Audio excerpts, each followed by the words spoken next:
How to remain true to yourself during the technology age. What we are experiencing is emotional bankruptcy. There is this cold depression everywhere on planet Earth at this time. Our system is overwhelmed by our technology age because our system has never before had to undergo such pressure from masses amount of information flooding the system. TV, Instagram, Twitter, the news, the radio, everywhere you go, there is waves of information that are penetrating us. So the pressure is causing, for some people, mental breakdown. Some people are experiencing emotional breakdown, all kinds of nervous system breakdown. Simply, the nervous system breakdown is the system trying to recalibrate itself to be able to handle the information. So our system is still very much what I call in the agriculture, or we could say industrial revolution sort of time period. Okay, where basically we would attend the farms. Okay, we were in agriculture. A lot of us were farmers, or we were in the industry. Okay, so we were just beginning to build, okay, manufacture in large quantities, okay?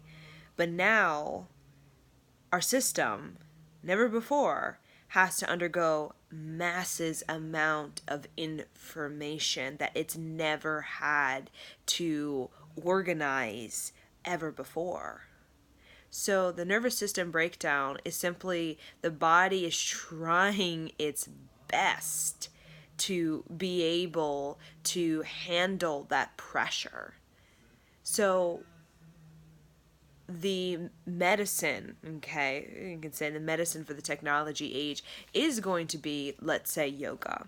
Okay, not just we think of the yoga. There's going to be a lot more creative, innovative extensions of yoga that are going to be coming out.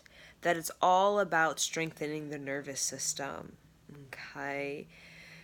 Because in order for us to be able to not experience the cold depression, okay, which is like I'm feeling numb, I'm feeling empty, I'm feeling tired, I'm feeling overwhelmed, I'm just feeling kind of just checked out. That's what information when it's just too much. You just kind of you blank out. You just kind of okay, I blanked out. So with this yoga, okay, the medicine, yoga, and the many extensions of that, forming into all kinds of creative, innovative practices, is to help our body be able to get stronger, to be able to handle the mass amount of information and not break down and not lose your manners and not lose your poise. Because a lot of people, they're taking in all that information, they don't know how to organize it, and they're getting confused, they're getting scrambled, and they're just getting lost to all of that information. Okay, and then it makes a lot of people are feeling sad by technology. A lot of people are even feeling depressed by the massive amount of information that's coming in because their nervous system just simply doesn't have the strength to be able to organize it and to file it. Okay, it's just like your mind is kind of like a computer. Okay, if your computer doesn't have, let's say, if your computer's still the Dino computer, and when Microsoft came out, I highly doubt that old computer will be able to handle the massive amount of information we have today. No way. It won't be those. You remember those big old computer screens that was like a box that they had back in the day? There's no way that computer, that old mainframe could be able to handle all the information. So just like our computers, we're constantly refining them every year, basically. There's always a refined computer. That's what needs to happen. But unfortunately, there are some people who are trying, especially older generations, okay, and that all of us basically are trying to be able to organize and to be able to file through information with an old mainframe, and it's just not working. That computer's just like shutting down, and it's like collapsing in on itself and saying error, error. Okay, it's blanking out. Like a computer, have you seen it's like it blanks out sometimes when it's just too much. So that's why we have to strengthen our nervous system, because our nervous system is directly connected to our brain and the information that organizes and files through. Okay, we talk about making a response, okay, you have from a place of manner, from a place of poise. But without that sense of that nervous system connection with the body and with the brain, the response is I'm overwhelmed, the body gets triggered, and then the body's overwhelmed, and then the body starts to get compulsive, which a lot of people are like compulsive. The body starts to feel like it's dysfunction, like it's dysfunctional, and it starts to become arrhythmic. So when we strengthen the nervous system, that arrhythmia that a lot of people have when it comes to the information being pressurized on their frontal lobe and coming into the body through the nervous system, information comes into the body through the nervous system. Okay, so how we really strengthen the brain and the frontal lobe's ability to really take in as much pressure and to not lose yourself, like lose your manners and your poise, is to get into the deep nervous system. Okay, so that's just a little bit about the technology age and kind of what's happening right now with this cold depression, and people are blanking out, and people having mental breakdowns and emotional breakdowns and nervous system collapses. Okay, because that information is just whoa pressured right here on the frontal lobe everywhere you go. It's just like this all day long. Okay, so you need to have a even stronger sort of information organization skill within yourself to match that. So the energy's high, high, high, information's high, high, high, high, high, high. So you have to be able to match that with your ability to be sharp thinking. So a lot of people, they don't have that. Their intelligence is very swampy and soupy, I like to say. They can't match that massive amount of information that's flooding in the system. And then what happens is your soupy intelligence, the jargon, okay, that's just kind of disorganized, is nowhere going to be able to handle that. And that's why we're talking about the AI, the artificial intelligence. People are afraid that they're going to, dominate. Only the fear of dominating comes from human not being able to have the sharpness of intelligence, the organization, clarity of intelligence to be able to match the high information that's constantly just being pressurized on everybody. So that's why we need to practice. And a lot of this practice has to do with raising your consciousness, not just intelligence about, you can read and write and you can, recite what you learned in high school, okay, math, science, history, but it's also having an ability to be independent thinker, to be sovereign, to have a sensory awareness, to be intuitive. Like when we think of, even like our computers that we see, it is a level of consciousness. Yes, it has all the information, but with us human, what makes us different is that we have a level of integrity. We have an inner compass. So all the information doesn't necessarily mean that it's authentic, that it's honest, and that it's actually accurate or up to date or correct. So consciousness is an ability to intuitively sense within ourselves the corrective, constructive, and creative action that's going to bring about more energy into our life, more prosperity, rather than, kind of less energy. And so this is what I wrote for how to remain true to yourself. Number one is to meditate.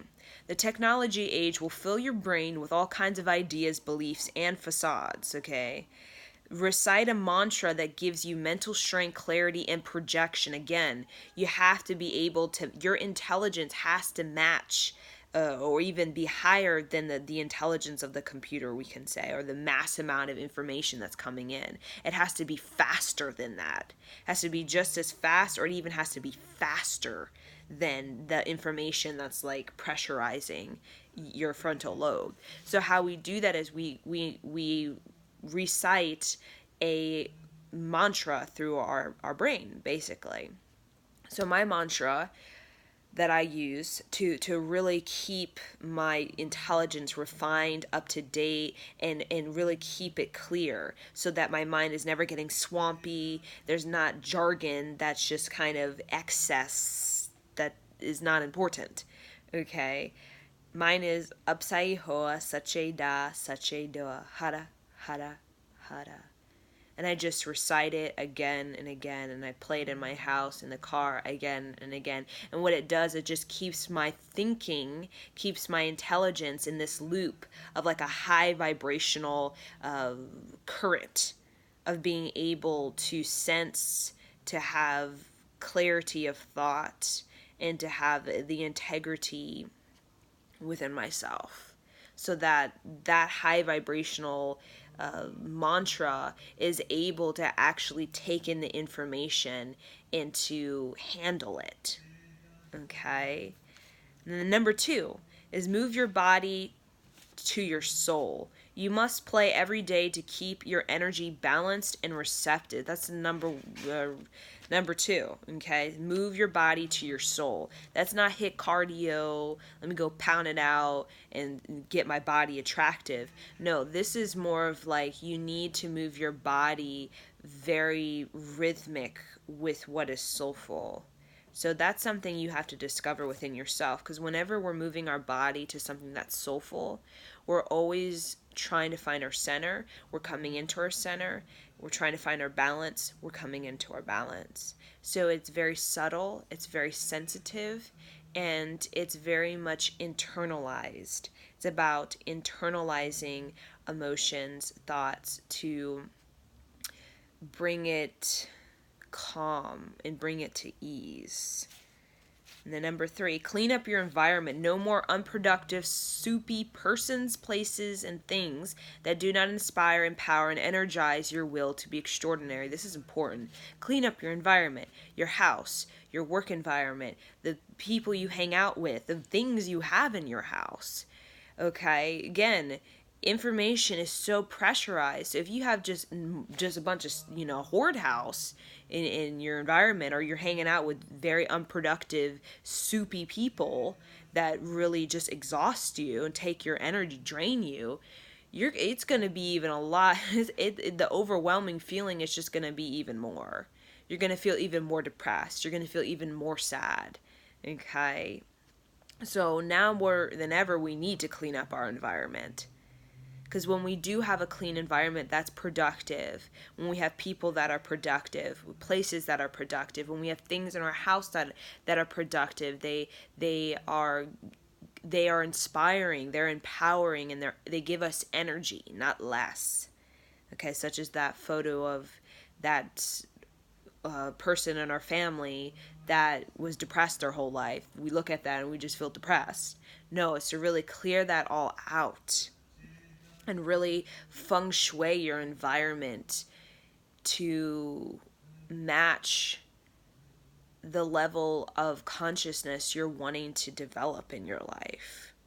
So like pictures of like deities, or like a Buddha statue, or I have like a prayer flags, whatever. It could be Native American, like you love those the dream catchers.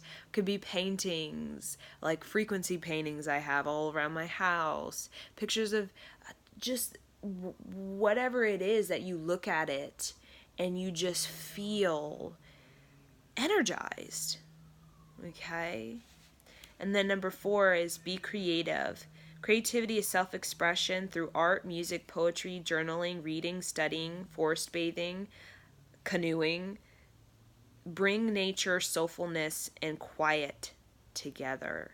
That's what it is to be creative, is nature, soulfulness, and the quiet. And again, number 1, meditate. Number 2, move your body to your soul. Number 3, clean up your environment. Number 4, be creative. And creativity is nature, soulfulness, and the quiet. So this is kind of what I do, basically, my map on how I remain true to myself during this really high pressurized time called the technology age, so that I don't have a mental breakdown. I don't have, nervous system collapse. I have a nervous system recalibration. I have a mental recalibration. So even if I'm shaking, because the nervous system sometimes will shake, when your nervous system is trying to break through a limitation within itself, it will shake. Just like when you're about to break through whatever limitation you have in your mind, you will shake. Either physically, or you'll just feel like your mind's shaking, or your will is shaking, or you're shaking at the knees, kind of thing. It just simply means that you are about to, you're refining your capability, and you're inviting a higher, more expanded capability for your life. And that's what we want. We want to take the nervous system limitation, which is I can only handle this much. And then if you go beyond that, I start to break down, I start to collapse, I start to blank out, I start to go numb. What you want is to have, like, this is a tool, a practice, and where when you experience that, you have the practice to be able, when you're shaking, instead of break down, which is like the whole thing just collapses because it's too much pressure and your limitation says I can't handle anything more than this, to actually break through that glass ceiling, break through that limitation, and then all of a sudden everything starts to reorganize, and you now have a new sort of, you have an expanded nervous system strength. You have an expanded mental strength, expanded emotional strength. And that's the ancient practice of, we can say, of like the yogis, and why they sit there and do these hard sort of kriyas, or these hard sort of positions for long periods of time, because they're challenging their nervous system. So when their nervous system is shaking and they want to collapse, they use the mantra, the will of their soul, the will of their body, their creative will, to, instead of just drop it and cave in to the limitation, okay, they seek to break through that limitation to get to a higher level of an ability to hold knowledge, to hold wisdom. Because to hold the wealth of the universe, you have to have a very expansive nervous system. Okay, so I'm just going to leave you guys with this.